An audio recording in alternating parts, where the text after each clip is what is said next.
අද මම ඔයගොල්ලන්ට අරගෙන ඉන්නේ වෙනදා නම් යනට වඩා ටිකක් වෙනස් විදිහේ වීඩියෝ එකක්.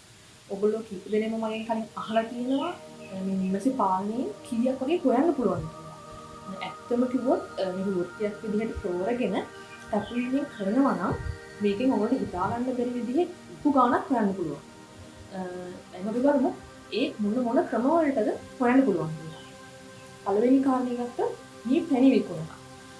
මේ පැණි දැන් අපි වෙළඳ පොලේ ගත්තොත් බෝතලයක් කියන්නේ 3000ක් 6000ක් අතර වගේ මිලකට 6000ට වැඩි වෙන්න පුළුවන් 3000ට අඩු වෙනවා නම් මම තාම දැකලා නැහැ. ඒකේ ගාණ ඩිපෙන්ඩ් වෙනවා ඒ පැණියේ ක්වොලිටි එක මත ඒ පැණියේ බ්‍රෑන්ඩ් එක මත කෙනානුව ඒ ගාණ වෙනස් වෙනවා. එතකොට අපිට පුළුවන් මේ ඉටි විකුණන්න මේ ඉටි ඇත්තම කොට දෙකක් විදිහට ගන්නවා දැන් ලංකාවේ අඩු වුණාට පිටරට ගිහින් මාරම ඩිමාන්ඩ් එකක් තියෙනවා ඒවට.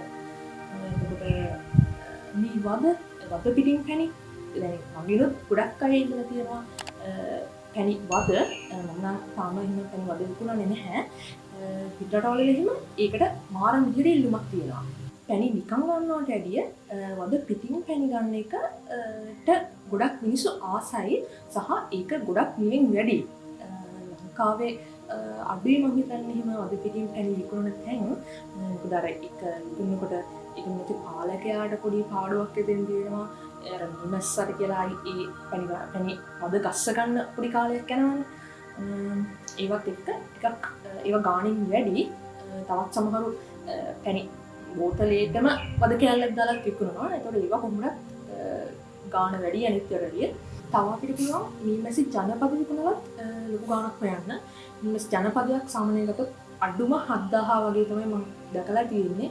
දැන් මුඩ වගේ තමයි තියෙන ජනපද. තව මම ගොල්ලෝ කියනවා මීමැසි ජනපද විකුණන්න හිතන් ඉන්න අය ඉන්නවා නම් ඒ ගොඩක් අය කරන දෙයක් තමයි ජනපදේ විකුණන්නේ පිලාරාමු දෙකක් දාලා. ඇත්තටම විදියක් ජනපදේ අලුත් තැනකට යන්නේ. ඒක ගොඩක් යාළුවෝ සොයා දෙන්න මාවි.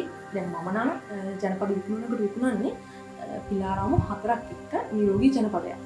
පොඩ්ඩක් ඒ ගන්න කෙනාගෙන ඒ පැත්තෙන් ගොඩක් හිතලා ඒ වගේ ඔයගොල්ලන්ට පිලාරාමු 4ක් එක්ක ජනපද විකුණන්න තියෙනවා නම් හොඳයි කියලා මම හිතනවා. එතකොට අපිට තව නිම්මසි පාලනයට ඕනි කරන ඉක්විප්මන්ට්ස් විකුණලා ලොකු ගාණක් හොයන්න පුළුවන්. ගොඩක් අය මගෙන් අහලා තියෙනවා මම ඒ උපකරණ විකුණනවාද කියලා. මම තාම ඒ පැත්තට නම් යොමු වෙලා නැහැ. තව විදියක් තමයි අපිට නිම්මසි පාලනය තවත් කෙනෙක්ට උගන්වලා මේකෙන් අපිට ගාණක් උපයන්න පුළුවන්. ඇත්තටම මම දැන්ටමත් කීප දෙනෙක් අහලා තියෙනවා අපි කොහොමද මේක ඉගෙන ගන්නේ කරන්න ආසයි කියලා. ඒ අයට මම කියන්නේ මේක ඉඳලා ආය කරගෙන ගන්න කට්ටිය ඉන්නවා.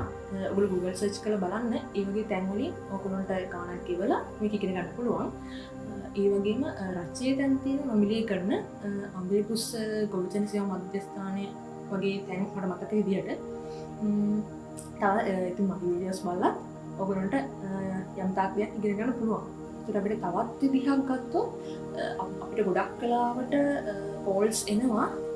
අනේ අපේ මෙන්න මේ වගේ අපි US මෙන්න මේකේ මේ වදයක් බඳලා තියෙනවා.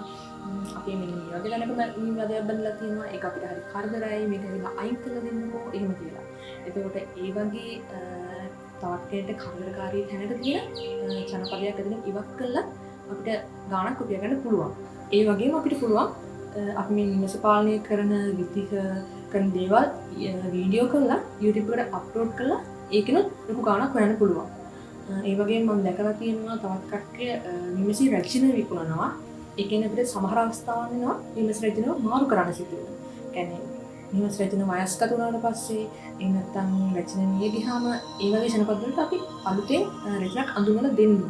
එතකොට ඒ වගේ වෙලාවට නිවස රැජිනක් හොයන කට්ටිය ඉන්නවා. ඒ වගේ කට්ටියට විකුණලා මුදලක් උපයන කට්ටියත් මම දැකලා තියෙනවා. ඒ වගේම තව විදියක් තමයි සමහර කම්පැනි වලින් අපෙන් ඉල්ලනවා. කියන්නේ පළතුරු වතු පොල් වතු වගේ ඒගොල්ලොන්ගේ ඵලදාව වැඩි කරගන්න මේගොල්ලෝ හරහා පරාගණය කරගන්න හින්දා ඒගොල්ලොන්ගේ ඒ පළතුරු වතු වල එහෙම නැත්නම් පොල් වතු වල නිමැසි පෙට්ටිගත කරලා ප්‍රොජෙක්ට් එකක් විදිහට කරන්න කියලා. එහෙම කළා අපිට ලොකු ගාණක් හොයන්න පුළුවන්. ඉතින් මම මේ කිව්ව විදි වලින් කීප එකටම මමත් මේ වෙද්දි මුදල් උපයනවා.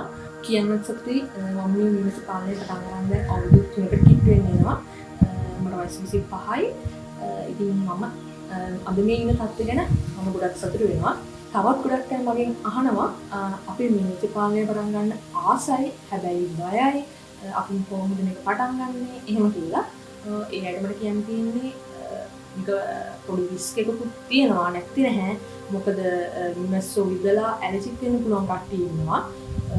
එහෙම අයට කියන්නේ ආසාවෙන් ඉන්නවා නම් තමන්ගේ සේෆ්ටි ඉක්විප්මන්ට්ස් දාගෙන ඉතින් කරන්න පටන් ගන්න. මොකද මේක ඇත්තටම ගොඩක් ඉන්ට්‍රස්ටිං දෙයක් සහ මේක වෙනම ලෝකයක්. අපි ඒකට කැප වෙලාම කරන්න ඕනේ. ඉතින් ඒ වගේ කට්ටියට කියන්නේ ඔයගොල්ලෝ මුදලක් දීලා ඒක ඉගෙනගෙන හෝ රජයෙන් කරන තැනකට නොමිලේ ගිහින් ඉගෙනගෙන හෝ මගේ වීඩියෝ තව කට්ටිය දාලා තියෙන වීඩියෝ ඒ වීඩියෝස් බලලා Google search කරලා ඔයගොල්ලෝ මේකට කැමති නම් මේක පටන් ගන්න. පටන් ගන්න එක ඇත්තටම හොඳයි. මොකද මේ මැස්සා කියන්නේ මේ ලෝකෙට අත්‍යවශ්‍යම කෙනෙක්. ඒගොල්ලෝ නැත්තම් අපිත් නෑ තමයි. ඉතින් මේක කරන්න යද්දිත් ඔයගොල්ලෝ ගොඩක් ප්‍රශ්න එනවා. මිනිස්සු පාලනයේදී ඒවට වෛරස් රෝග එනවා. එතකොට සල්මහානි වගේ ප්‍රශ්න ගොඩක් එනවා. ඒවටත් මම වීඩියෝ දාලා තියෙනවා. ඒවට පස්සේ මම කරපු දේවල් මොනවද හොයාගත්තේ සුදුම් මොනවද වගේ කියලා. ඔයගොල්ලෝ ඒ වීඩියෝස් ගිහලා බලන්න. ඉතින් ඒකටම අපි සාර්ථකව මුණ දීගෙන ඉස්සරහට යමු කියලා මම ඔයගොල්ලන්ට කියනවා. අපිට මට ඔයගොල්ලන්ට කියන්න තියෙන මේ ටික තමයි. තව මගේ තවත් YouTube channel එකක් තියෙනවා Tales of Panjini කියලා. ඒක මගේ personal life එක ගැන මම videos දාන channel එක.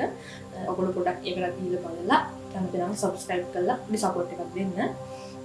එහෙනම් අපි තවත් video එකකින් හම්බෙමු.